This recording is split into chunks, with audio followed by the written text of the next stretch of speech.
بسم اللہ الرحمن الرحیم۔ ایک نفل نماز جس کو احادیث میں صلاۃ التسبیح کا نام دیا گیا ہے، یہ نماز بڑی ہی اہمیت کی حامل نماز ہے۔ اس کے اندر تسبیحات کثرت کے ساتھ پڑھی جاتی ہیں، جن کا دین و دنیا کے اندر بہت ہی فائدہ ہے۔ اس لیے رسول اللہ صلی اللہ علیہ وسلم نے اس نماز کے پڑھنے کا اہتمام فرمایا اور صحابہ کرام رضی اللہ عنہم اجمعین کو اس کے پڑھنے کی ترغیب دی۔ ایک طرف اس نماز کی فضیلت اور اہمیت ہے، اور ساتھ ہی اس نماز کے پڑھنے کا طریقہ ہے۔ دونوں چیزیں سامنے رکھنی ہیں، اس کی اہمیت، اس کی عظمت اور فضیلت، اور اس کا وہ طریقہ جو احادیث میں رسول اللہ صلی اللہ علیہ وسلم نے صحابہ کرام کو ارشاد فرمایا۔ اس نماز کی فضیلت اور اہمیت یہ ہے کہ آقا علیہ الصلاۃ والسلام نے اپنے چچا حضرت عباس رضی اللہ تعالی عنہ کو فرمایا، اے میرے چچا، میں تمہیں ایک عطیہ کروں، میں تمہیں ایک تحفہ دوں، میں تمہیں ایک چیز بتاؤں کہ تم اس کے ذریعے 10 چیزوں کے مالک بن جاؤ۔ پھر آپ نے اس صحابی رسول اپنے چچا کو فرمایا کہ اگر تم وہ کام کرو گے تو اللہ رب العزت اس کی برکت سے تمہارے پہلے، پچھلے، نئے اور پرانے، اور وہ گناہ جو جان بوجھ کر کیے ہوئے، جو غلطی سے کیے ہوئے، سب کے سب، اور وہ گناہ جو تم نے چھپ کر کیے، وہ گناہ جو کھلم کھلا کیے، سب کے سب اللہ رب العزت معاف فرما دیں گے۔ یہ اس نماز کی اہمیت اور فضیلت ہے۔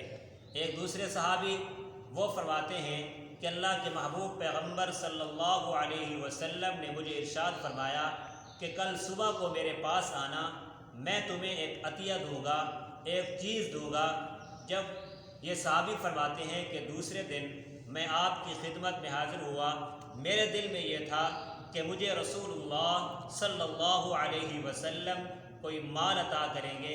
جب میں آپ کی خدمت میں حاضر ہوا تو آقا علیہ الصلاۃ والسلام نے مجھے صلاۃ التسبیح پڑھنے کی تلقین فرمائی۔ اسی طرح آقا علیہ الصلاۃ والسلام کے ایک چچا زاد بھائی صحابی ہیں، حضرت جعفر رضی اللہ تعالی عنہ۔ ان کو آپ علیہ الصلاۃ والسلام نے حبشہ کی طرف روانہ کیا۔ جب آپ کے چچا زاد بھائی حضرت جعفر رضی اللہ تعالی عنہ حبشہ سے واپس مدینہ منورہ کے اندر پہنچے تو آقا علیہ الصلاۃ والسلام نے ان کو اپنے سینے سے لگایا، ان کی پیشانی سے بوسہ دیا اور فرمایا کہ میں تمہیں ایک عطیہ دوں، ایک عمل بتاؤں۔ پھر آقا علیہ الصلاۃ والسلام نے ان کو نماز صلاۃ التسبیح کی ترغیب فرمائی، اور ساتھ ہی آپ علیہ الصلاۃ والسلام نے ان کو اس نماز کے پڑھنے کا طریقہ بھی ارشاد فرمایا۔ تو یہ ہے اس نماز کی فضیلت، اہمیت، کہ اس کے ذریعے سے اللہ رب العزت ہر قسم کے گناہوں کو معاف فرماتے ہیں۔ جب انسان کے گناہ اللہ معاف فرماتے ہیں تو پھر رب العالمین اپنے اس بندے سے پیار اور محبت کرتے ہیں۔ جب بندے کو اللہ کی محبت، اللہ کا پیار حاصل ہو جاتا ہے تو پھر اس بندے پر اللہ رب العزت کی طرف سے انعامات کی بارش ہوتی ہے۔ تو موجودہ حالات میں صلاۃ التسبیح کا اہتمام کرنا بہت ہی ضروری ہے۔ آج کل کے حالات کہ اللہ رب العزت کی ناراضگی کے سبب آج ہمارے اوپر حالات ہیں، ہر قسم کی وبائیں ہیں، اور انسان ہر طرح سے معاشی حالات کے حوالے سے، صحت کے حوالے سے پریشان کن ہے۔ تو ایسے حالات میں نماز صلاۃ التسبیح کا اہتمام انتہائی ضروری ہے۔ اب اس نماز کا طریقہ کہ کس طریقہ سے اس نماز کو ادا کرنا ہے۔ ایک وہ طریقہ جو آپ علیہ الصلاۃ والسلام نے اپنے چچا حضرت عباس رضی اللہ تعالی عنہ کو ارشاد فرمایا، حدیث کی کتابوں میں ملتا ہے، آپ نے فرمایا کہ 4 رکعت نماز صلاۃ التسبیح کی نیت باندھ کر شروع کرو، ثنا سبحانک اللہم وبحمدک وتبارک اسمک وتعالی جدک ولا الہ غیرک، اس کے ساتھ ہی سورۃ فاتحہ الحمدللہ رب العالمین سے آخر تک، اور ساتھ سورت ملا کر رکوع میں جانے سے پہلے 15 مرتبہ یہ کلمہ سبحان اللہ والحمد للہ ولا الہ الا اللہ واللہ اکبر، یہاں تک اس کو 15 مرتبہ پڑھنا ہے۔